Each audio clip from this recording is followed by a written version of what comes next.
everybody. Hi. Welcome to the Knit Chat Cafe.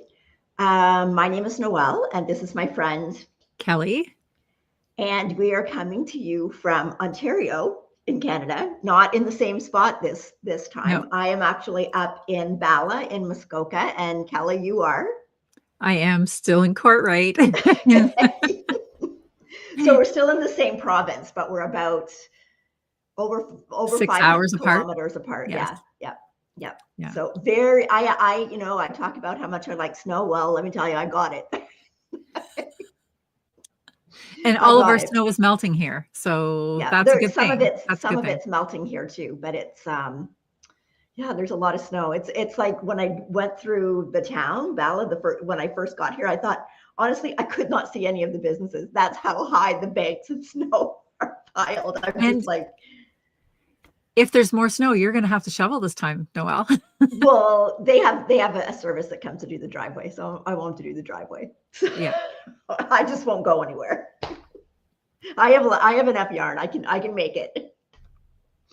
So, but anyway, we are not a weather podcast. We are a knitting podcast, and we do some other things too, not just knitting. Like Kelly sews. We both crochet. I do some spinning and some weaving. So we do some other things too. And it's Tuesday already again. I cannot believe how fast time goes by. I know. Crazy. So fast. So anyway, but so I am actually up in Bala, which is it's not really northern Ontario, because Ontario goes a lot farther north than that. It's more north than where we are, because where we live is actually the most southern part of Canada almost. Mm-hmm. So, but I'm gonna just show you some pictures of the snow here. So here's kind of like the pathway to go down to where I'm staying. Look at the snow on the roof. Oh my gosh. I know, this is the snow. This is kind of like just coming in. So it's a good thing I knew where the cottage was, because I wouldn't have been able to tell from the road what the house looked like. And then this is like the door. This is where the snow comes up to on the door that goes out the back. And then here I am, I'm kind of standing. So that's actually comes up to, I'm standing in an area where that snow is piled up to my head. I am not sitting down, I am standing. So the snow is 3 feet tall there then. Well, we know it's not 5 feet tall. No. So there we go. So that's a lot of snow. I'm just going to officially say that is too much snow for me. That is too much snow for me. It's fine. I don't mind it. I mean, it was already all shoveled when I got here. You're right. I wouldn't like to shovel it. I wouldn't like to drive in it, but the drive was fine for getting here. Mm-hmm. The worst I had for the drive getting here was actually from Sarnia to Listowel. Okay. And then once I got past there, it was fine. So, but I think what's happened here is like they had quite a lot of snow at the beginning, and then it just stayed so cold that the snow didn't melt. So you get layers and layers piled up. And I was visiting my friend Lisa, who lives in Gravenhurst, which is about 20-25 minutes from here. Their town, and they've already carted away snow. I don't know how many times, but it's just like there's the sideways are like a tunnel walking through the so where you can't see the road and you can't see the houses. But anyway. So growing up in Nova Scotia, and I recognize that the winters seem to have gotten milder, but when I was a kid in Nova Scotia, I do remember having snow like that. And I remember a particular year, it was on Groundhog Day, so the 2nd of February, we had a horrific snowstorm, and we were stormed into our house. I can remember my dad had to climb out. So the way our house was, it had the bathroom overlooked a little roof, like a 1-story roof, which was like an addition onto our house, like a little back porch, a mudroom area.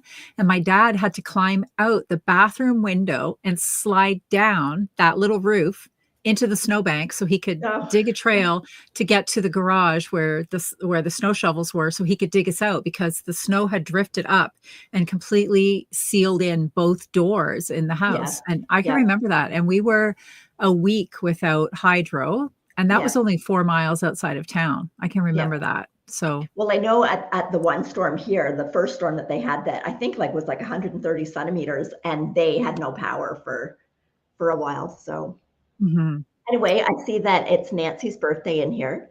And either. Pardon Okay. me? We didn't have neck lights back then either. Oh, we didn't. We didn't. That's right. So, but anyway, happy birthday to Nancy and to anybody else's Yes. birthday who it might be. So, Oh, it's Heather's birthday tomorrow. So happy yes, it birthday. is. So happy birthday Early to Heather. I don't know if Heather. she's in here yet. So, Yeah. Okay. A big thank you to Linda too. Linda was the first one in here today. I believe she was in Ottawa starting off the chat. So thank you for that. I've seen lots of chatter in here tonight about the neck lights, and a number of people ordered theirs and they are charged and ready to go. So that's, well, I have mine here just in case. You just Cheers. never know when that power might go out, right? So I do have mine here and I do have it charged. Good. Mimi's asking no brace. Yes, I have no brace on tonight, so I'm brace free. I did have a physio appointment today, and it was a little bit of an aggressive appointment. My wrist is really sore tonight. There is probably not going to be any knitting or any other crafting in my evening tonight. Maybe just an ice bag. That's about it. There you go. There you go. Yes. Okay. So where do you want to start? Did you have any questions? No. Okay. No. I just have two. Okay. Today. Okay. So the first question was, how do you decide what bind off to do? And do you do the same bind off for socks as you do for pullovers or shawls or other garments? I'm going to say no, I don't. Probably, first of all, for socks, most of the time I do top-down socks. So there is no bind off. There's just grafting at the end of it, which we do the Finchley graft for. Yes. When I occasionally do a toe-up sock, you have to do something that's stretchy so that you've got the stretch in that cup. But it's been so long since I've done a toe-up sock. I know that the super, okay, I always get it mixed up. Is it Jenny's? Is it Jenny's surprisingly stretchy or Judy's? Yeah, I just forget now too. And it is a little bit flary, but you don't see that once you put it on once you put the sock on.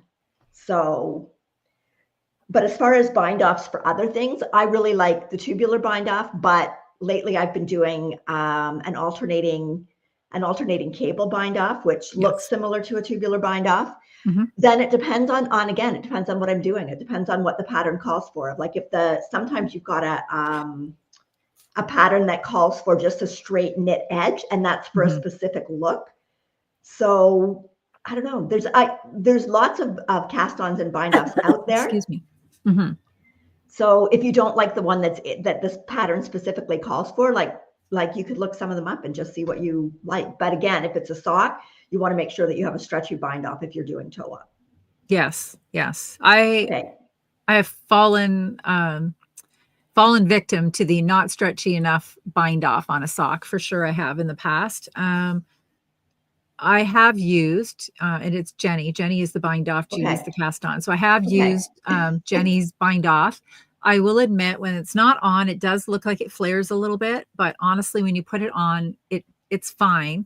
Something that I did recently for my stripes sweater, I wanted the bind off to be stretchy, but I didn't want a waist to be flaring. So I actually used that method of the surprisingly stretchy bind off, but every other one, I just did a regular bind off. So like, slip it over regular, and so I guess you could call it Jenny's only half surprising stretchy bind off, because it wasn't be as stretchy. It definitely didn't flare. It was the perfect amount of stretch. So that's something else that you could do, is that you could sort of make something up as you go. And then we have Jana in here saying that she does a modified Icelandic bind off. Now, I recently did an Icelandic bind off on a cardigan band. Not this cardigan, but a cardigan band. And I was really happy with the way that looked, because part of the band is garter and part of it is ribbed. And I could show that later in the show tonight. So that worked really well. And it's stretchy enough that there's some give, but it still gives structure to the garment. So I think that's important as well. Yeah, and you can always, when you do your bind off at the top of the sock, if you do toe up, like if you find that it is a little bit tight, you can go up a needle size to do that. Like you don't have to stay on the same, you don't have to stay on the same size needle. So the thing is, like, I like a tubular, but if you do a tubular bind off and it still isn't stretchy enough, it's hard to pick out to go back and redo it. It is. Like it's a lot easier. It's very hard. Yes. Yeah. So Purl Together podcaster has a tutorial. This is from Kay for a super simply stretchy bind off. That might be something worth looking into. And then I know that you've done this. This one is Lori's twisty bind off with no flare. And I do like that one. Yep. Yes. Yeah. So that's another option.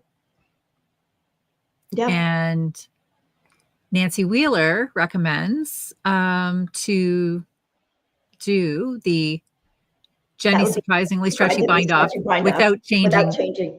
Your tension. Yeah. Yeah. Yeah. So I think, and the thing is, everybody's tension is not the same. So I know I tend to knit tight. So I know I have to be conscious when I'm doing any kind of a bind off that I'm not pulling too tight when I'm doing that bind off. Yes. So, yeah. But absolutely. And I think when you come into another thing, when you talk about, do you do the same one for a sweater as for socks? And more so in a shawl, if you're doing a shawl and you've got like somewhere where you're casting off an edge that's going to have to be stretched out, you want to make sure that you give enough stretch in that bind off so that you can block the shawl to the width that you want that shawl to be blocked to. Yes. Because I know I have had to go back and redo shawl edges because I didn't bind off loose enough to be able to stretch out the shawl. Okay, so there's lots of options out there. It's funny because not even that many years ago, like maybe 7-8 years ago, like I knew a bind off and a cast on. And that's basically everything that I did. And now with like, the world of Google and the internet and YouTube and seeing so many different options, like there really are a lot of different ways that you can do it. And there's no right or wrong way. It's like up to what you like, what works for you and what works for the project that you're doing. Yeah. So. Yeah, absolutely. I'm just going to pull that comment back up. I want to say hello to Leanne of the Nitty Stew podcast. Yeah, she has a great podcast. She was actually just here in Kitchener too. And oh, was she? I wish I'd known. We would. We could have met up for sure. We could have gone to the what's the one in the Galt House of Yarn? I love the Galt House of Yarn. Yes. So if you're looking for a podcast, she has a very good one. Leanne is a flight attendant with an airline, and so she does podcast episodes from where she travels on her flights and layovers, and it's quite interesting. And I have to admit too, I fly fairly frequently on your airline, and every time I'm on a plane, I'm always looking like, oh, would that not be funny if Leanne were working? Because she's coming back in March. She's coming back in March. Well, that's not that far away. No, it's not. So we're not very far. Never know what the weather's going to be like, but yes, absolutely. We're hoping we're at the end of February and major snows are done. Yes, usually.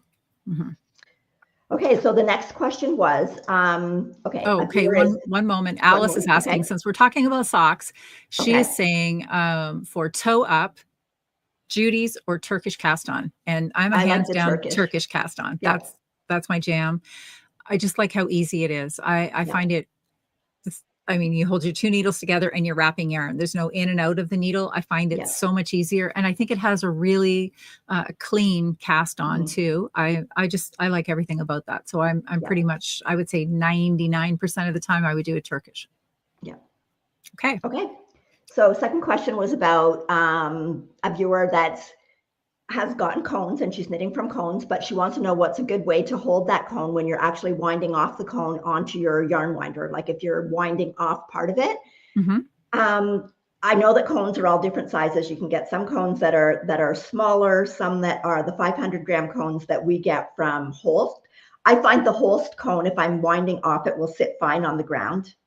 And for me to wind off. Now she said she's having trouble. You could look for, when I'm knitting off my cone, I actually put it on one of those paper towel holders that has a round base. It's got like a straight dowel up the middle, and Ross cut the top off for me so it exactly matches my cone. Yes. So I actually can set it on that too when I'm winding off onto the yarn winder.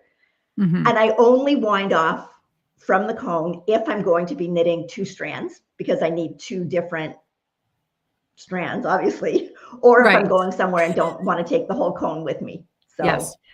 But because she said she got something and it wasn't working very well. I found that the cones usually have a fairly flat base, that I don't have a problem like setting them down and being able to wind from it. As there's less yarn, I find it gets a little trickier. Yes, not that I frequently get near the end of a cone. Know. This is, it's hard to get to that cone. I've never seen an empty cone, not in my knitting. I have. I have. You've seen one, yes. I have never seen an empty cone. They do exist. I think it's an urban myth. I'm never going to get to that cone because I've already knit out of the gray that I used in this sweater. I've knit 2 sweaters. I still have a sweater quantity on that cone, so I may never get to it. But I do find like it's not as heavy, obviously, once you're pulling some yarn off. So it tends to be a little tippier. But as far as winding off, I just make sure that when I'm winding from it, just make sure that it's try to have it as straight below the winder as possible. Yeah. Right. And so you that do have to hold. You do still have to I still hold the thread. I still hold the thread, even though your winder is tensioning in it. I still hold the thread. I still hold it too. So yeah, absolutely. Okay. And the cone, someone had asked how much the cone weighs. I think is it about 40 grams? Now yes. we're talking whole scarn cones. I don't know about the cones from any other ones, but the whole scarn cone typically weighs about 40 grams. And it's a good idea when you get those whole scarn cones, weigh them, because more often than not, you are getting more yarn than your 500 grams. Yes, way more. Yes. So typically I find they come in right around the 600, sometimes a little bit higher. Yeah. And so if the cone is only weighing 40 grams, then you've already gotten an extra 60 grams. It's like getting a free ball of yarn. So yeah. So okay. Okay. Okay, now Nona's stitching, or Rosie, said that she puts tension on the thread on the table with a heavy book so that the thread goes under the hook before getting wound. So, that's a good idea, dear, too, because I've actually given myself sometimes like a little bit of a yarn burn holding on to it. So that may not be a bad idea. Okay. So okay, there were a couple of other sock questions that came in. Well, firstly, I want to say a hello to Carmen from St. Martin. She's in St. Martin. Hi, Carmen. Are you there visiting, or do you actually live there? Because yeah, I travel to St. Martin frequently. It's my favorite place to vacation. And I have never been there and met another knitter who lives there. And there's definitely no yarn stores in St. Martin, but it's absolutely a beautiful island. So let me know, are you vacationing there or do you actually live there? Okay. And then this one, Sean is wondering, Noelle, how long do you make the leg part of your feet teeth socks? And these are those cute little feet teeth socks by Summerlee that you have made for your grandchildren. Yes. So how long do you make the leg part? Well, it depends what size I'm doing, but not probably like for the kids, like just so it goes maybe a couple of inches above their ankle. Like I don't make them super long. So probably not as long as a regular sock, just like enough for, and it depends how much yarn you have, whether you've got enough yarn or you want it longer. Like the leg part, the length of the leg part doesn't matter as much as the length of the foot part, right? Because it's got to fit. So okay, so we should move on to what we are wearing. Yes. Okay. Do you want to go first? Sure. You're just gonna have to switch that tab for me. It's not switching. Okay, so I am wearing my Lowrider cardigan by Iron Lamb. And this is a crocheted cardigan. So it is my first crocheted garment, other than things that I may have done when I was younger, like ponchos and shawls and, things like, I guess I have done some shawls, crocheted some shawls, but I've never actually done a sweater. So I am super pumped about this one. I absolutely love it. And I managed to get out on the weekend when we had some good snow still, and I took a few pictures. So I will go through a few of the pictures that I have in here. So it is a crocheted cardigan. It fits so well. This is such a written pattern. So it's just basically, it's a raglan construction, and then it has this little row of granny squares down at the bottom. It fits so great. I'm in love with this. So I was going to say I knit this, but I crocheted this with Holst off of a cone, and I held the Holst Super Soft together with Knit Picks Aloft mohair and all the way through. So in order for me to get gauge on this, I did have to I had to do some crochet math because I couldn't get gauge with the suggested needle, but I liked the fabric that I got with the suggested hook. So I didn't want to deviate from that, but I would have ended up, so it called for five clusters across 4 inches, and I needed to do 5.5 clusters to get 4 inches. So I did the math, and I found that if I went up 1 size in the sweater, I could get the size. So I wanted the large size finished. Right. And if I went up in the pattern to the extra large, I got exactly the measurements of the large. And I am so happy with the way this turned out. I think honestly, it was easy to understand, and that even easy to understand based on the fact that I'm a left-handed crocheter. So I would be going in the opposite direction for the entire pattern. And it was still very easy for me to make my way through that pattern. It's really well written. She has some tutorials, video tutorials attached. So I would also say that this is fairly beginner friendly. Like, I didn't find anything in it to be incredibly difficult. You are just doing the basic granny stitch all the way through this. New to me would be the raglan shaping. Okay. I had never done that before. She has you place markers in there. Her pattern was very, very easy to follow. I would highly recommend it. And that came recommended to me. Her patterns were recommended by Judith, who she had this beautiful crocheted sweater on when we met her at a Knit City, and I never forgot about it. So I just kind of tucked it away. And then when I injured my wrist and realized, hey, I can crochet with my left hand, that's when I started pulling out the crochet patterns, and I found this cardigan, and I am all in. I would make another one in a heartbeat, and it's so cozy to wear. And yeah, I'm just really, really happy with it. Okay, someone wanted to know, are there any short rows in it? There are not any short rows in it. And strangely enough, I don't know how that's different in crochet than knitting, because like you saw the picture here at the back, like it goes down. I'm using my mouse, you can't see that, but I feel like it sits low enough on my back. It's straight from the front to the back. When you do this and you're doing the V, like, does this gradually increase out though, like here? Yes, it does. Okay, so you are kind of, because you're increasing out there, right? So you've got more fabric up here than. You're talking about so yes, it is like a V-necked cardigan. Right. You can see it a little bit more there. So yes, you are adding more stitches at the front, or more. So you're going back and forth this way and increasing, right? You're like, you don't ever stop not doing the back, but then you're increasing here. Yes. Yeah. So it's kind of like you're doing. Yes. I was thinking more but the short row is still more up at the back though than here, and that kind of like a V-neck kind of automatically does that.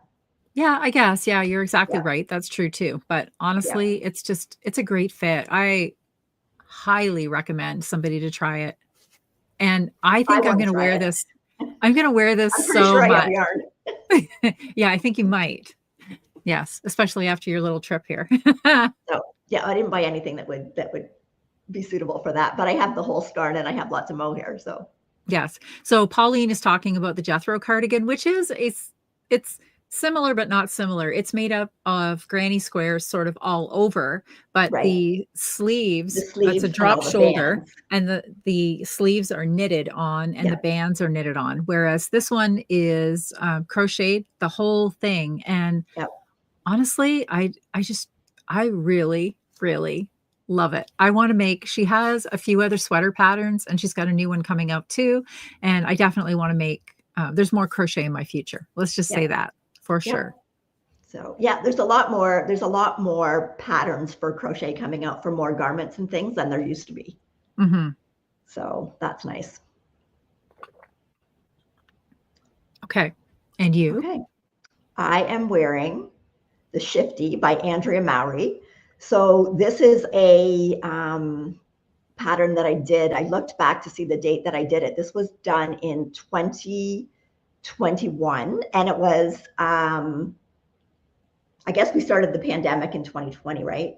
And I just got a spinning wheel at the beginning of 2021. So this was the first kind of garment that I did with hand spun yarn. So all the colored blips are hand spun. And then the background, the gray, which I've got a picture here, it actually goes, it's kind of, it kind of fades in and out. It's Connie effect garn. So it kind of like is a gradiated yarn where it's got like from the cream out to darker grays. And then everything else is just my hand spun practice. So I had bought a big bag of, it was Fleece Artist, and I believe it was Corriedale, and I just took little pieces. It came in a bunch of little pieces, and I just spun it all and then spun it together. I didn't know what I was going to get. So, but I'm happy with how it turned out, and it was the perfect amount. I had hardly anything left by the time that I was done this. And I did a little bit of like matching just so that the colors would be kind of like light dark. And it was this, I mean, this is mosaic. This is a beautiful pattern to knit, like that rhythmic of that shifty, and we did all the shifty things, right? We had the shift happens and we did all the shifty things, and just the rhythm of doing the mosaic knitting is just, it's just enjoyable to do. So, so it's a relatively warm sweater because it's 2 layers, because even with the mosaic, even though you're doing like every row separate, you never have to actually carry 2 colors across a row. You're still almost creating a double layer fabric, but it really condenses your row gauge. So you've got a lot of rows in one space. Yeah, so I like it, enjoy wearing it. It's perfect for up here because it is chillier up here than it is at home. So. Yes, for sure. Yeah. So. We did a lot of shifty things there for a while. We were deep in the shift. We started with the shawls. We did cowls. We did a hat. You did a sweater. You did mittens. Didn't you also do socks? No, we didn't do socks. Yes, you did socks. I did. Yeah. I did socks. Yeah. We were deep in the shift. So Nikki, the fiber is actually Fleece Artist, and it was just like their bag of, I think they might even put it together specifically for felting, but I just had a whole bunch of colors in it, and I thought it would be good practice to do it just, and then it would be interesting because your colors kept changing. And then I just did 2-ply. So, because at that point I hadn't even tried the chain plying or the 3-ply. So it's just a straight 2-ply, and it probably made about a sport weight yarn. And the Connie is also a sport weight yarn. So I think I did the size 2 in the shifty pattern. And that was, I think, the size that she did. So it was pretty, there were no mistakes. And I know the pattern's been corrected since then, but the decreases, or not the decreases, but the increases in that size were laid out correctly. So. Right. Okay. So do you have any finishes this week? I do not. It's been, it has been a low activity week for me as far as crafting. So no finishes. Okay. You? Well, I just have my little socks. I'm keeping up with those. So these are the, just a minute here. These are the Tiny Tree socks by Summer Lee. And these are socks that I'm doing for Advent of 2025, and I need to do 120 of them. So I've done another 3. There we go. So that one, and I haven't blocked these ones yet, but that one is done in leftover Fleece Artist cottage socks in the cardamom colorway, just with a little bit of orange for some contrast. And then this one, of course, is the West Yorkshire Spinners. But I actually ran out of yarn at the toe, so I had to put something in that I thought, I mean, how do you run out of yarn in a little tiny tree sock? But anyway, so you had only 3 grams and you needed 4. I know, I get it. Exactly. I know. So but the West Yorkshire Spinners turns out so cute. It does. Because it really patterns does correctly. And then this one, look at, can you see? Glitter. It sparkles. So this one's got mohair and sequins in it. So it's kind of, I striped it. So, and then the regular sock yarn in it is a little bit of leftover hand spun. So the hand spun is like 3 rows, and then I did 1 row where I held the mohair and the sequins together. And yeah, so I now have 24 done. So I actually have 1 whole Advent one done. And that was basically what I had to get done by the end of February, because I've got now 8 more months to do the other. So it's 2 months per 24 socks. Yes. So, yes. and they're just so much fun to put I really like this glittery one. Although I don't know that you could wear socks like that, because I think you would feel those sequins on your feet. Yes. But they'll be fine to put a Hershey Kiss in. Absolutely. Absolutely. You have to be careful though, because I know you usually people would hang them near a fireplace. Careful with those chocolate kisses near the fireplace. No, Ross is making me little clotheslines for all of them. Yeah, I know, but people would hang them near their fireplace, right? Maybe. Yeah. But okay. There was this question too. I know I haven't. I don't think you have either. Adele wanted to know if we had ever made the storm sweater by Petite Knits. No, but I bought the yarn for it. Did you? And I did the storm. That's the slip over that I did for Declan for his birthday, was the storm slip over. Oh, right.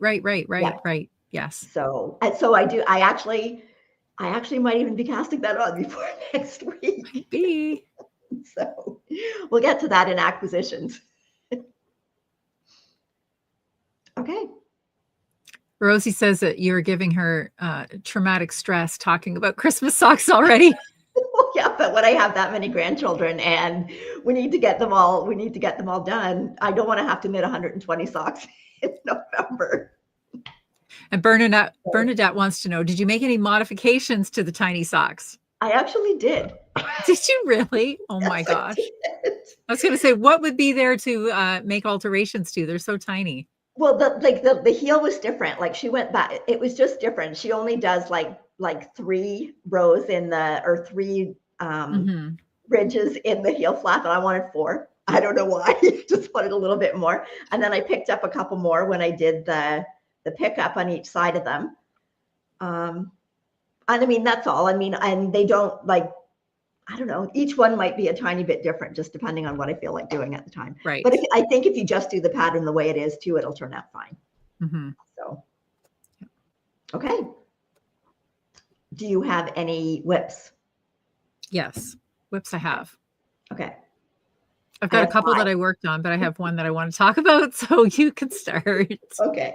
I have 5. Okay, well, this is I'm sad to say that much as I'm keeping up on the little socks, I'm not doing such a great job on the big socks. On the big socks. That's right. We are near the end of February. Are your February socks done? No, they are not. And this is still the first one.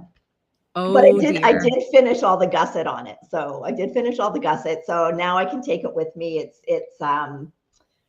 It's easy to work on now. The pattern's memorized. So this is the D'Artagnan by Kuo Coffee.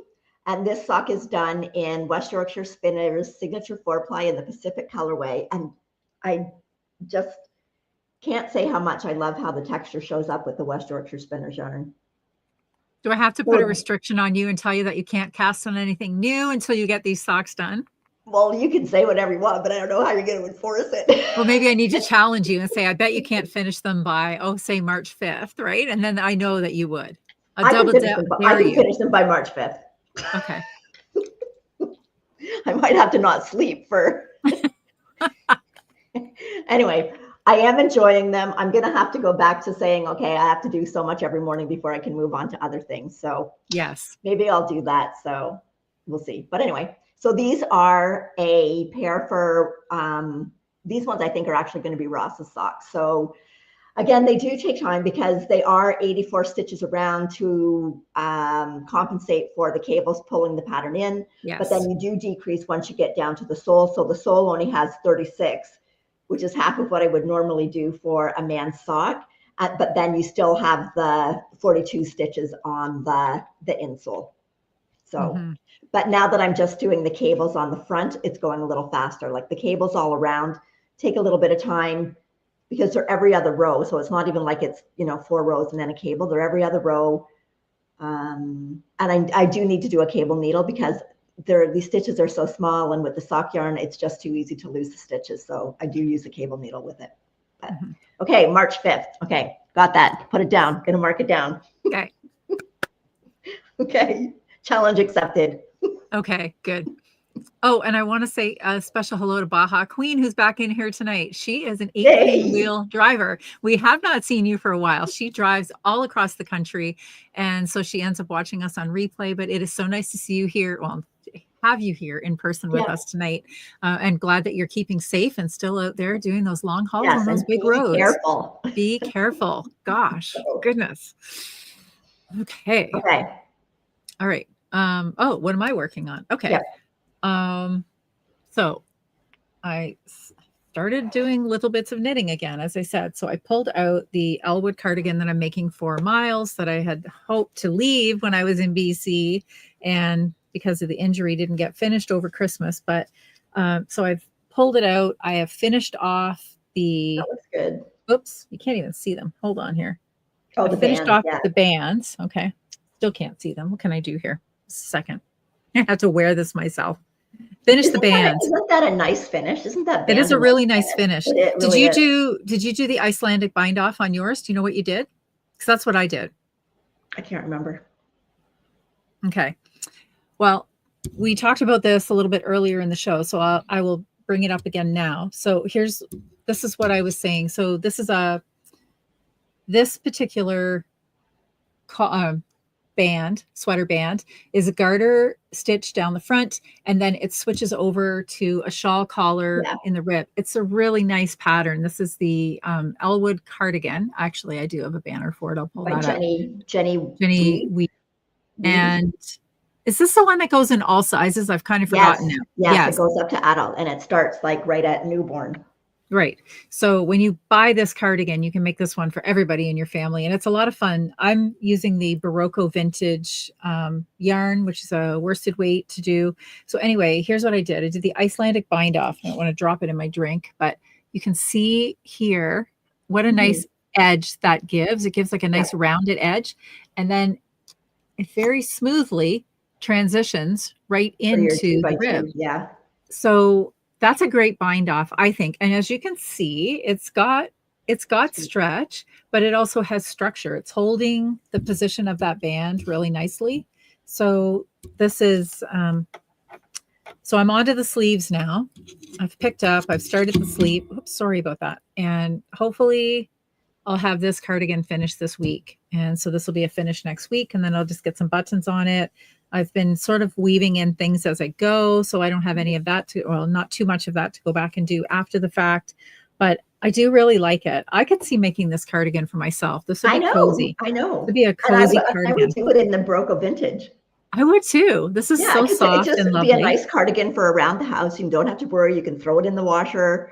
Yeah, absolutely. Yeah. So there you go. So I worked on that this week. All right, back to you. Okay, so the next thing I worked on was, it's a test. So this is the Enola V test by Jennifer Shields Toland. So it's not blocked, but the top's all done. It's bound off at the bottom. It's got this nice twisted rib that goes down each side of the sweater and then flows right into the band at the bottom. I did do waist shaping. There was a waist shaping option. So it does come in and go out. I don't have Ross here to take pictures for me. I did try it on. It looks really good on. Now I was originally going to do this long sleeved. I am doing it in this yarn here. It's Bio Balance by BC Garn, which is 45% cotton, 55% wool. So you can kind of see, you get that little kind of heathery look in it. It's very soft. She's got beautiful details in this sweater, like the way the neckband just finishes, like you don't have to do anything else once you're done. Well, obviously I got to sew the ends in. Really nice detail on how your shoulders come together, like fold over from where you pick up the stitches. So there is an option. You can do the sleeves longer if you want, but I started another sweater this week that's going to be a winter sweater, and it's almost this identical color, which I didn't realize. So this one actually might be really nice for spring, just with like some little cap sleeves on it. So I think that's what I might do. So I should be able to get that finished up. I believe that the pattern will be out. I think we were supposed to be done this by the 5th of March.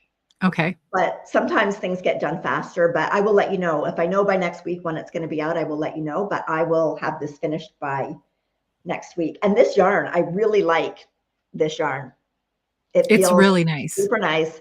It's like, this is only 2.5 skeins of it, and it's 50 gram skeins. And it's woolen spun too, right? So it's really lofty. There's let's see here. It's saying 25 stitches. I believe that this is, I can't remember exactly, 25 or 26, but 25 stitches for 4 inches. There's 225 meters and 50 grams of this yarn.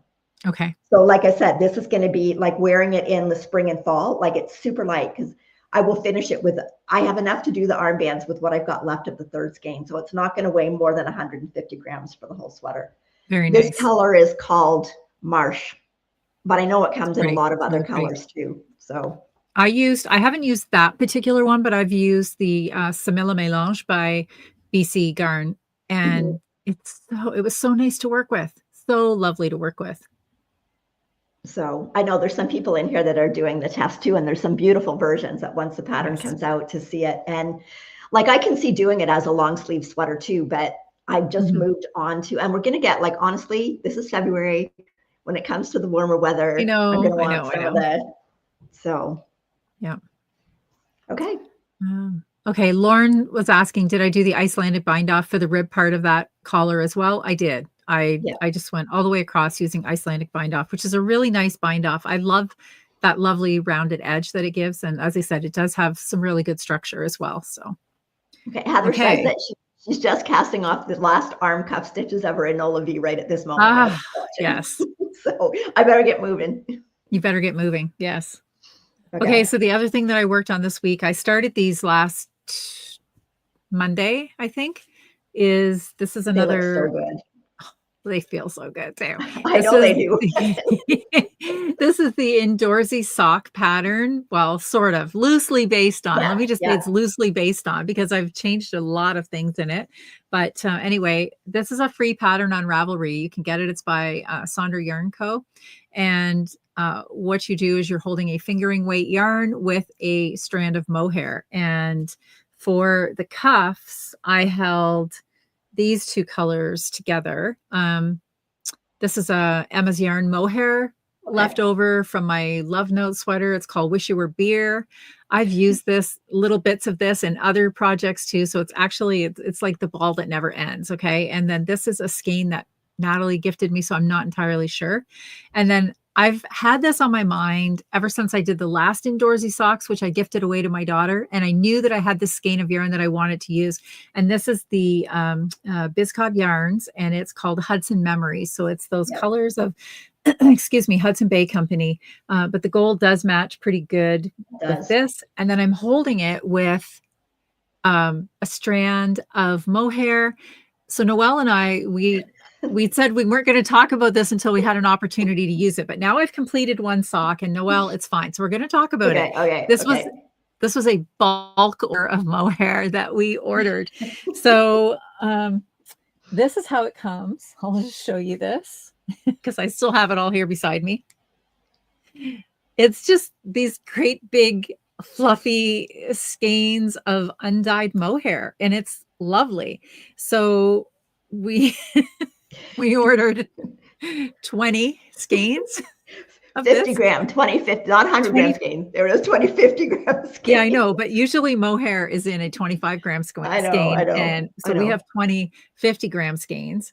Yes. And well, we have 10 each. We have 10 each. Yes. So this is one of them caked up, and it's lovely to work with. So this is from a Canadian mill. It's called Elite Spun, all one word. Noelle found this on the internet, and we discussed ordering this for a while. And then we finally did it. Just mostly because I really wanted to make these socks. And then I said, well, push the button. there's a lot of, like, we hold mohair with a lot of things. We And a lot of do. times a We cream do. colored mohair goes with a lot of Everything. things. Everything. So, yeah. This is like, okay, this is now becoming the, the hot sauce, the Frank's hot sauce. Oh yeah, the condiment. This is the condiment. I'm not gonna say, you put that bleep on everything, on everything. Right? That's right. So we can add this, this mohair to everything. Yeah. And it is very nice to use. Okay, so when it first came in, I said to Noelle, I said, it feels a little denser than other mohair, but I think what it is, it's actually the cord seems to be just ever so slightly thicker. Is that focusing because it's such a pale color? There we go. But it's really soft once you get using it. And it is a 70-30. So it's 70 mohair, 30 silk. So it is. So anyway, this, so yeah, that's what I'm holding it with. So I had to buy 500 grams of mohair just so I could use about 20 grams and make a pair of socks. That's not entirely true, but so if I ever want to hold mohair with anything else, I have the mohair. It's like that scene also from Romy and Michelle. If anybody has ever watched that movie, if anybody needs a cell phone, we're gonna have to try dyeing it. Oh, really? I feel like that is really tricky to do.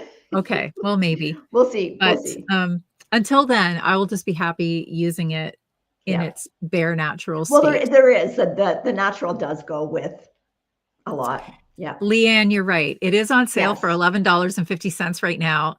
And the more you buy, the price goes down. Like if you buy, just saying, if you buy like 20 skeins, I think when we bought it was only like $10.35 a skein. But yes, there is a discount for bulk ordering. So no, Sarah, you do not have to set up a wholesale account on the website. Site, you have go to go the top. Retail. Yeah, it says retail.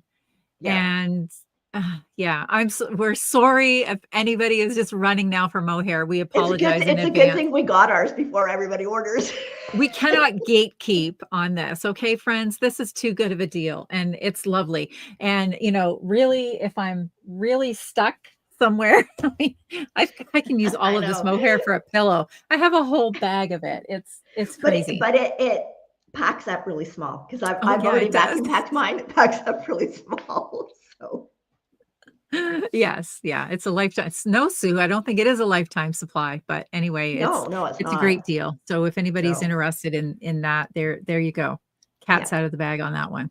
So I do think that company does do wholesale orders, though. I do think that they do. Because like you specifically had to go into a site that said retail orders.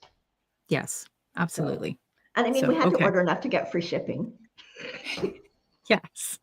Well, in that, the cost of shipping was probably 2 more 50-gram balls, right? So yes, Mimi, it is soft. And as I said, to me, like when she first, we met at a coffee shop, it's like passing off like covert goods at the coffee shop. And it did feel like, to me, it felt like a little denser than some other mohairs I've used. But honestly, now that I've knit with it, because we said we weren't going to talk about it until we'd actually had a chance to knit with it. Well, now that I've put it in this sock, I can safely say it feels like every other mohair I've worked with. It's very, very nice to work with. So there you go. Okay, I will link the website. I'm just like I will link scanning these up as I go. Yeah, I will link the website in the show notes. Yes. So, because I did bring 2 computers with me so I could do show notes. Okay, all good, all good. Okay. All right. Okay, so my next whip. So when I got here, Tracy had left a little surprise for me. So her and I are both going to make the Bokit bag by DeBrosse, and I'll show you a picture. So we're going to make very nice bag. So she had she had 2 colors set out. So she said, pick whichever one you want, and we're going to make them. We think they'll be great bags to take with us when we go to Croatia. So it kind of almost looks like rattan. Is it like the paper? Straw, it looks like raffia. I'll show you. It's done with this is the yarn. It is a Lion brand yarn. So it's Lion brand rewind tape yarn. So it is like ribbon almost, right? Like Okay. Okay, so it's crocheted. So of course I had to start that. So I have this much done already. So. Oh, I think that'll be quick. Yeah. That's nice. Yeah. How does it feel to work with? It's a little bit, I can't do too much at once because it's such a tight gauge. So Yes. it is supposed to be a 4 millimeter hook, but I'm using a 4.5 because I'm tight when I knit, I'm tight when I crochet, but Okay. the fabric is it's actually giving me the gauge that is the gauge for the pattern. Okay. So Good. you start with this, like it's got this round bottom on it, and then you do one round where you kind of do something a little bit different to start going up the sides. So I've got 2/3 more to go, like on the side of it, and then you do those handles. So then it kind of goes through like those Japanese bags where one handle goes through the other. And I think it'll be the perfect bag to put, like it's dense enough that your needles and stuff are not going to be falling out of it. So yeah, I thought it was really cute. So this color is called citrine, so it's kind of like a goldy, but I thought that would be a nice color for the summer. Yeah, I'm really enjoying it. Again, it's crocheted. It is fast, and I mean, now I'm at the point on it basically where you're just going round and round. So again, it's something that you could easily take to the coffee shop with you to work on. So very nice. I'm not sure where she got the yarn, but you could look at it online and see. I mean, I know you can order it directly from Lion Brand, but I'm not sure if there's other yarn stores that sell it, or I'm sure there probably must be. But yeah, and I mean, look, you can even store your yarn right in there while you're working on it. Perfect. Perfect. Yeah. So that's fun. That's fun to work on. Lisa has already posted that she's ordered the mohair. A couple of others have jumped in. We should wait until the end of the show. Like, you're all leaving now and coming back. There's lots there. You'll be okay. Somebody else had just mentioned, and it's just because it's sitting here, they want to know, what is this lip gloss that they see me put on? I usually put it on once a week. After I talk for a little while, I feel like my lips are getting dry. This is the Laneige. It is the lip sleeping mask. This one is in grapefruit. I have these sort of all over my house.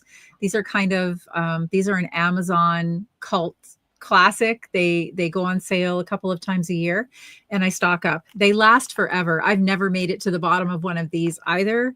It's very sheer. There's no really any color. You're supposed to put it on at night. I do. I put it on at night for sleeping. But I also like it. It doesn't feel sticky. It's just very, very smooth and soft. So I keep them in bags all over the place. And I always have one down here because I find, again, after I get about halfway through the show, I feel like my lips are sticking to my teeth. Yeah. So Laneige. Okay. Do you have any other whips? Yes. So I didn't actually work on it this week, but this was my intention because I completely thought that I was going to finish the little cardigan. I would have had it not been for this. So anyway, I pulled this back out because I want to get this finished too. And I see a few other people in here have Laneige. Yeah. My daughter got me started on it, and I can't be without it now. So I pulled this out. This is my Alpenglow sweater by Andrea Mowry. And yeah, it looks good. I don't think I ever showed that I got right down to so I have to bind off. That's what I have to do, friends. I have to bind off. Okay. Here's what I got stuck at. Maybe somebody can help me. I put this aside. I didn't bind it off because, as you can see, this is a two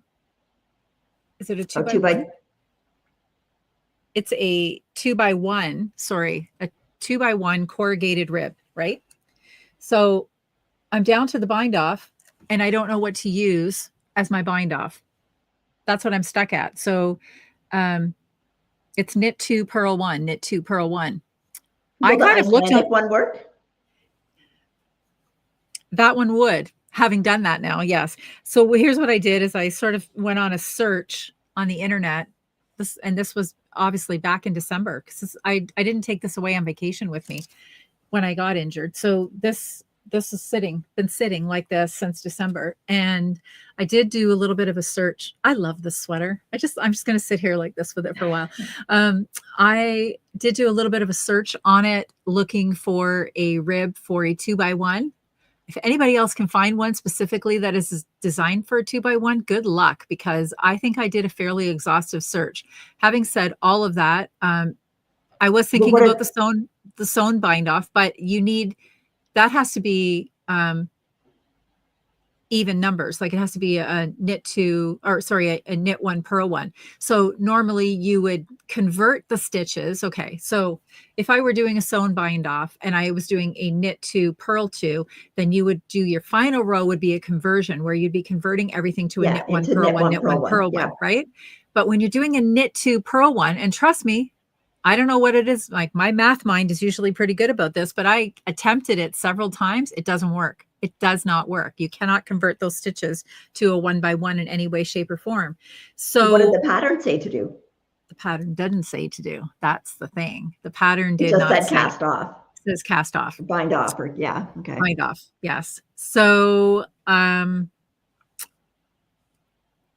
thinking now, thank you for getting in my head. The Icelandic bind off is probably the best one to go. So there you go. I just have to put this up.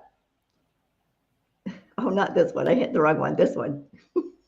Hashtag Noelle and Kelly. No. That's not a hashtag we need.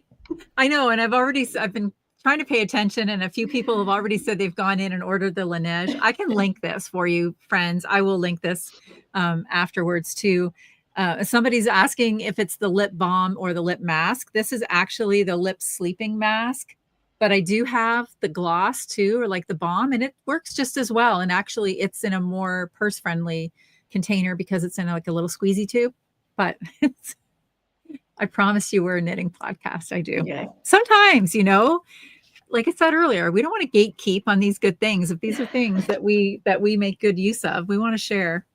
So, okay. So I think I'm going to do the Icelandic bind off on this, having said all of that conversation, and maybe there will be some serious progress on this because this is a gorgeous sweater. I love. Yeah, you need to get it done sooner. It's going to be too warm to wear it. Too warm to wear it. I know. Maybe this week. Okay.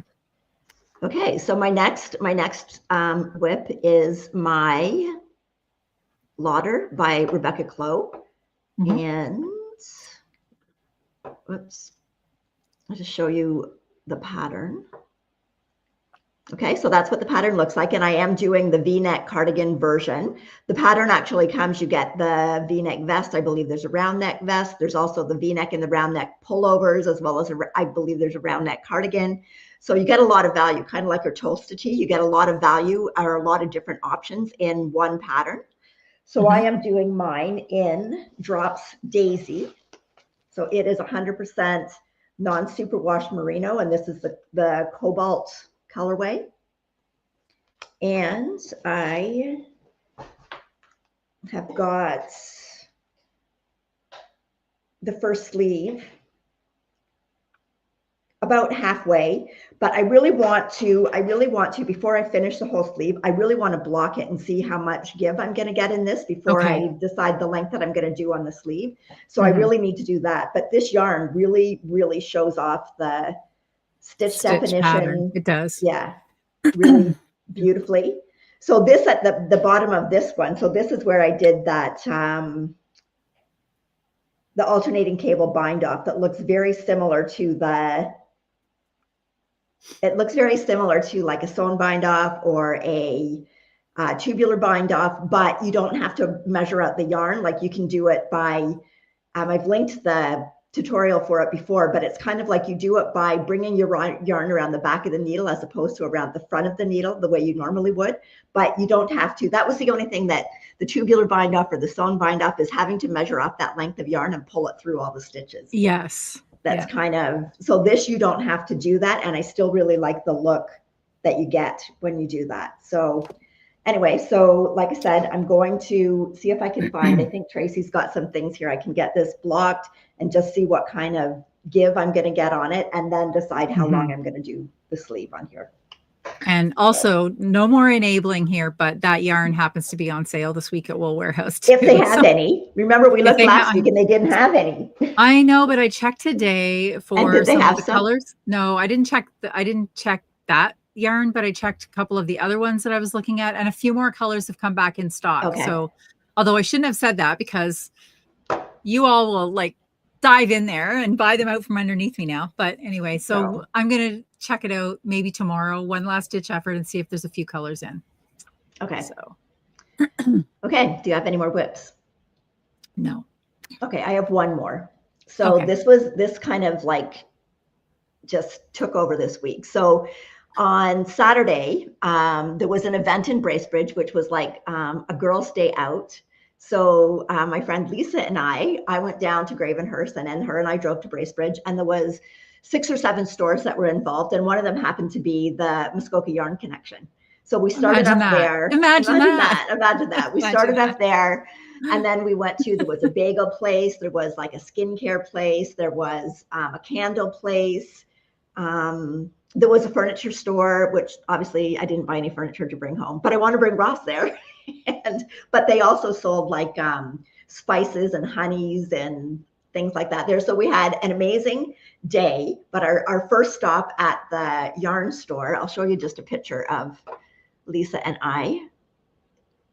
Let me just find it. There we go. So she did take our picture in the store, and we might have purchased a few items. So, your arms look pretty full there. Yeah. Well, anyway, we had a really good day, a really good time at the yarn store, and I ended up buying some of this. So this is Estelle Echo Shetland worsted. So this is a worsted weight, so it's 20 stitch, but there's 275 meters in 100 grams. So this color is called Alpine. So you can see like very similar. So that's why I decided I'll keep this one short sleeved, and then this one's going to be long sleeve. So this color, they actually only had 2 skeins, but a couple of people in the store were wearing a Felix sweater that they had done with just 2 skeins of this yarn. So when I got home, I decided I didn't really want to do a Felix sweater. I don't know. I thought, it's just got the detail, and it's a nice sweater, but I thought that I'm just going to get into plain knitting and I'm going to be bored. So I thought, you know what?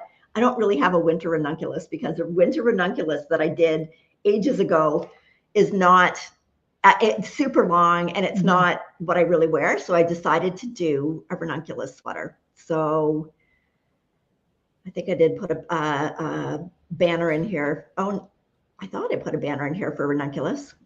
Let me just see. There we go. So this is a ranunculus sweater, my Medora Hirose. I didn't put in a picture because I think most of us know what a ranunculus looks like. Yeah, yes. So I've got, oh, very nice, this much done on it, and I love it. Okay, so I did some modifications. Yes. So I changed the neckband. So the neckband calls for like a, I think one of them is a long tail, or one of them is a tubular, but I didn't do that. I did the cast on, where you just cast on stitches, then you do a couple of rows of stocking stitch. So then you get this little roll, and then you go into the knit one, purl one, twisted rib. And that is the neckline from the Miserina by Caitlin Hunter. Yes. Yeah. Yes. So I cast on more stitches than what the pattern calls for. I think I cast on 78 stitches, because the pattern, like I find that the ranunculus, the neckband is fairly wide, but it's because you really have to stretch those stitches. So I didn't want the stitches to have that stretched out look. So I actually cast on 78 stitches. And then in the next row, like after I finish the neckband, then I go up to the number of stitches that it calls for to be at that point, right? So I get to the correct point in the pattern. So I did do the short rows in the back, but I didn't do the short rows in the front. And then I divided up my arms and body a little bit differently. I'm doing the smallest size, but it's a modified smallest size. I am doing this on a size 5mm needle. So my gauge is not 14 stitches as the pattern calls for. It's 16 stitches, because I actually did a tiny gauge swatch. No. I did, just so that. Who even are you up there? I know. Tracy's rubbing off on me up here. What can I say? So anyways, I did do a tiny gauge swatch, and I thought, I'm not going to like the gauge on a 6mm needle. So no, it's too much. I haven't even finished the first skein of yarn yet. So I know I'm going to be okay, because it's going to be a crop sweater. It's not going to be as wide as what the original pattern is. So, but I'm really enjoying it. The yarn is a Shetland yarn. So I thought I'd just pop in a little picture here of what Shetland sheep look like, because we talk about Shetland all the Yes. time. Mhm. So this is actually a Shetland lamb. So it is a breed that originated in the Shetland Isles in Scotland, but it since has been, do sheep immigrate? I don't know. It's been introduced in other parts of the world. So there's not just Shetland sheep in Shetland anymore. There are Shetland sheep in other places in the world. And they do come, here's a picture of more of them. They do come, you do find it a lot in their natural colors. So They're like very there's cute. like a more brown, and there's a gray, and Mhm. there's like the more white. So it is a smaller sheep, and the yarn is coarser than a merino yarn, but it's very Yes. hard wearing yarn. And Yes. I just love the look of it. Like, and this feels a little bit rustic, but the finished garments that they had at the store, it makes a huge difference once it's blocked. Yes. And I'm guessing since it's an Estelle yarn, I'm guessing it was a really good price point too. Yes, it was these were $14 for 100 gram. Yeah, amazing, right? So this will be like a $28 sweater. Like, how could I not buy it? How could you not? I can't believe you just got that color. Like, how could you not buy 5 different colors? I know you didn't. I know. So anyways, I honestly love knitting this ranunculus pattern. I love the pattern at the top. It's just, I really do like doing it. So, and now I just got to do the stocking stitch part, but the ranunculus goes fairly quickly. So it does. It goes really quick. Yes. And if you're doing a crop, I mean, gosh, it's, 8 inches. Yeah. Yes. So I am enjoying that. So that's my last whip that I worked on. I brought other things with me to work on. I don't even know why. I don't know why. I know, because I always end up finding something and starting something new. But absolutely, there could have been a snowstorm and I might not have been able to get to the yarn store. Yeah, right. But you're in a house. Prepared. You are in the house of a knitter, and I'm guessing that if you ran out of everything you brought, I'll bet there'd be something of Tracy's you could borrow to knit on. Yes. Just a guess, just a wild guess. Yeah. So anyways, we had talked before. So while I was there, this is the other color that I got. Yes. So this color is called Caramel. And I got enough of this to do that. That's what I'm going to do my storm sweater in. Okay. By Petite Knit. So that'll look really good. That will look really good. Yeah. The texture. So I actually got 5. I'm pretty sure I'll only need 4. But I think that it'll be a good yarn for like a Manhattan hat or some mitts or something. Yeah. So I didn't want to take the chance of not having enough, because that sweater is quite oversized and quite long, like a bigger size garment that I usually make. So I just wanted to make sure that. And a lot of stitch detail too, sort of. So it could end up, you could end up using. So I got that. And then in the store, they had these gorgeous little silk scarves. And I mean, look at, like, it just looks good with everything. It looks good with that color. It looks good with this color. It looks good with this color for when I finish the little V-neck. It'll really good like with that. So it must be someone local, but she's got like silk scarves like this. And then she's also got like bags, like knitting bags that have like this kind of screen printed on it. Really pretty. Those are really pretty. Are you going back? Nice. I might. Why? Do you want one? I might like that. And that's silk. They had these, and then they had the big squares. But I like something that's just kind of smaller, just for that little. Yeah, just a little something at the neck. Yeah. Beth and Julia are always doing those gorgeous silk scarves around their necks. And I'm always looking when I go out thrifting. I'm always looking. Me too. And you don't always see them. They're hard to find. Never. I know. So I bought that. I bought some new hand cream. I bought some candles. I bought bagels. I think I almost pretty much bought something at every stop.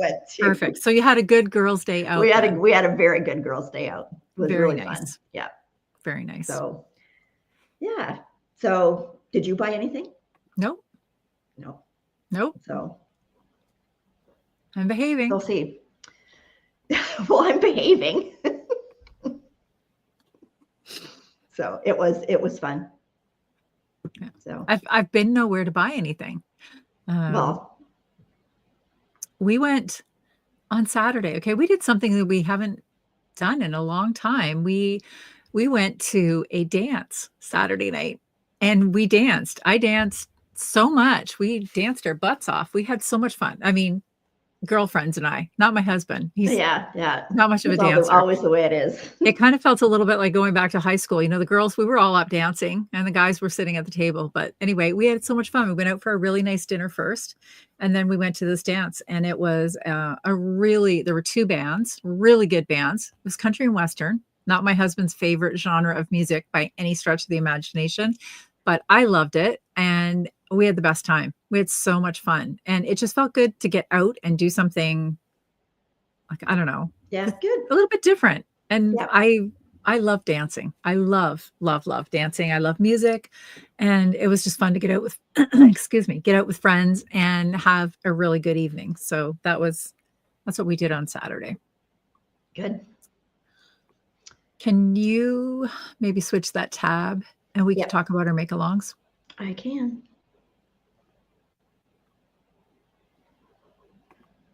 Okay. So we have our year-long sock make-along going on. So that started January 1st. And all you have to do is when you finish a pair of socks, you put them in the finished object thread. So we draw 2 prizes every month, but we go back to the beginning of the year and draw from all the socks that are in there from the start of the year. So the more socks you finish and the sooner you finish them, the more chances you have in order to win a prize. So each month we've got a pattern prize that's generously donated by our friend Natalie, who is Natalie Sheldon _remembrances. And she has got absolutely gorgeous colorwork patterns. We've knit several of them and they're a lot of fun. And then we also have a sock yarn prize every month. And then at the end of the year, we'll do a grand prize from everything from the whole year. And our goal this year is to get to 5,000 pairs of socks. And I forgot to check tonight, but I know. Yes, me too. How many were in there? But anyway, we know that we are well on the way. And we're almost at the end of February. So we will be drawing before the knit chat next week. So if you've got any socks, get them finished up and get them in there. So, Julia says there are 792 pairs. Thanks, Julia. Wow. Thanks, that's Julia. A lot of socks already. Yep. So doing so well. Okay. Okay. And then the other one that we have going is the not selfish knit along. And it doesn't have to be knitting. It can be anything that you want to do. Gift knitting is finished we finished that in December. So this is a time to do something for yourself. Although if you are not a person that knits for yourself and knitting for others is what brings you the best amount of joy, that is completely okay too. So it can be any project, 50 gram minimum and no whip. So it has to be cast on January 1st or later. And that will run until March 31st. And we'll have a great prize for that too. Yep. So. Yeah. All right. So you need to get your socks in there before next week and keep working on your self-care project. So yes. I know I need to go back and I need to do a little bit more of the sock knitting for Christmas of 2025. Not the mini socks. The mini socks I'm having no problem with. I did have another question in here too. Maggie wants to know, does anyone have a recommendation for using a lifeline in fisherman's rib?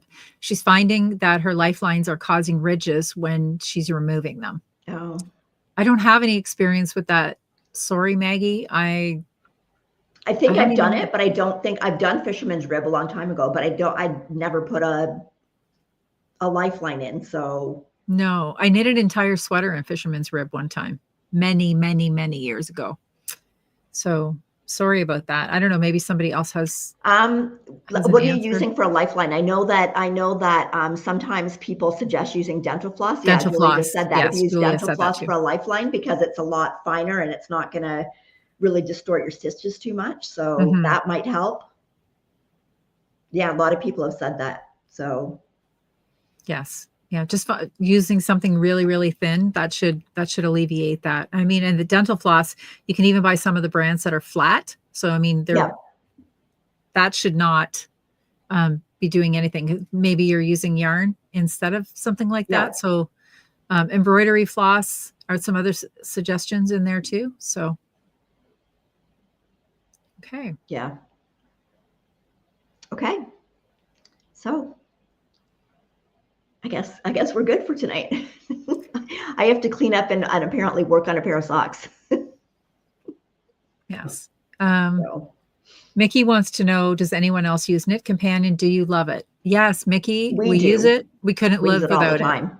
Yeah, absolutely. And I've even found, like, I think I mentioned this a couple of podcasts ago, but, or maybe I mentioned it at the coffee shop. I'm even importing different things into it. Yep.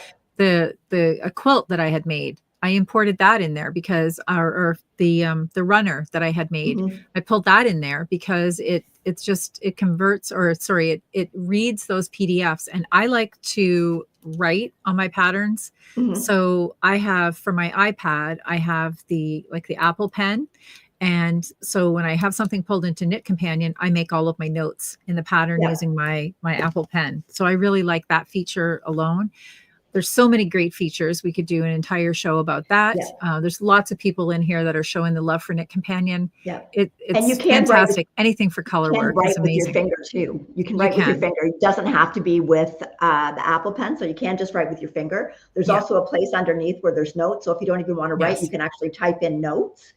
When you're doing color work, you can switch the colors around. So you can mirror, like if, let's say you're doing a sock, because I've done it with socks before, where one sock's going one way, but I want the other sock to be the opposite. You can mirror. You can put charts together. Like sometimes, it will say, do this chart, and then on the sleeve, do this chart. You can stitch those charts together so that you've got a more cohesive project. It's honestly, it's just such an amazing program. Pat's talking about the purchase version. Both of us use the purchase version. We do. You can do some things with the free version. So I would suggest, if you're interested, like, get the free version, try it out, see what you think of it. Like, you can't do a lot of the things like combining charts and stuff with the free version, but there are things that you can do with it. Another thing that people might want to try, if you're doing a Tin Can Knits pattern. Tin Can Knits also has an app that's really good, but I think at the moment it's specifically for their patterns. Their patterns, yes. But I believe that it's nice in the sense that you can just pull up the size that you're doing in that pattern and just see that.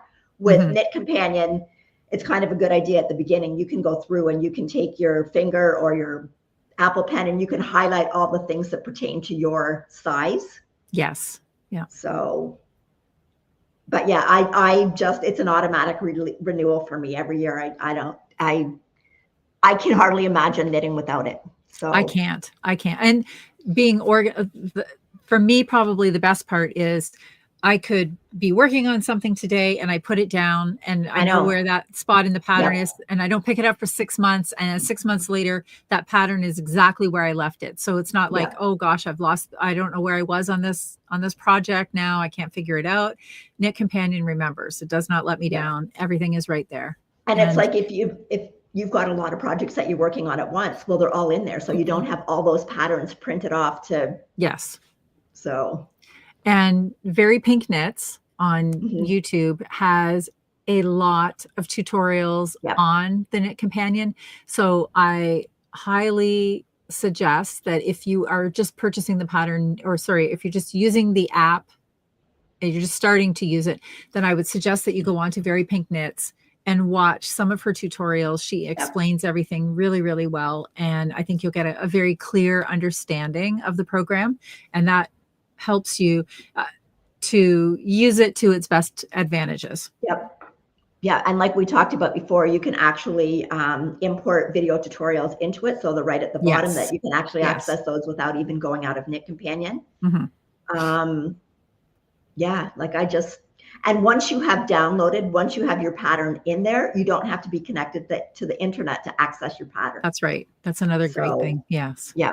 There's a lot of really good features to have, but again, to do some investigation on it before, and definitely try that free version. There's lots of options that you can use before purchasing it.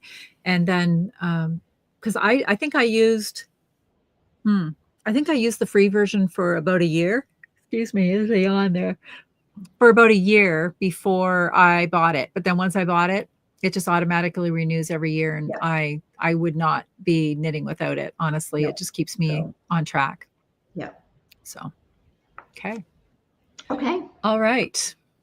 So we want to thank everybody for joining us tonight, and thank everybody that watches after. Yeah, we enjoy doing this. Now, now I had a challenge. I have to finish something by March 5th. I'm going to have to go tell my Apple Watch, okay, set for it. Yeah. And you see, today's the 25th of February, so we've only got 3 days until the end of the month. So yeah, that's right. So get next those week socks we in will there. have some socks drawn to announce the winner for you next week on the February sock along. Yep. Yep. So okay. So we hope you all have a great week, that wherever you are, the weather is good for whichever you want it to be, whether you want it to be warm or cold, or so, and hope you get some crafting time in this week, and we'll see you next week. So thanks for spending time with us, and happy knitting.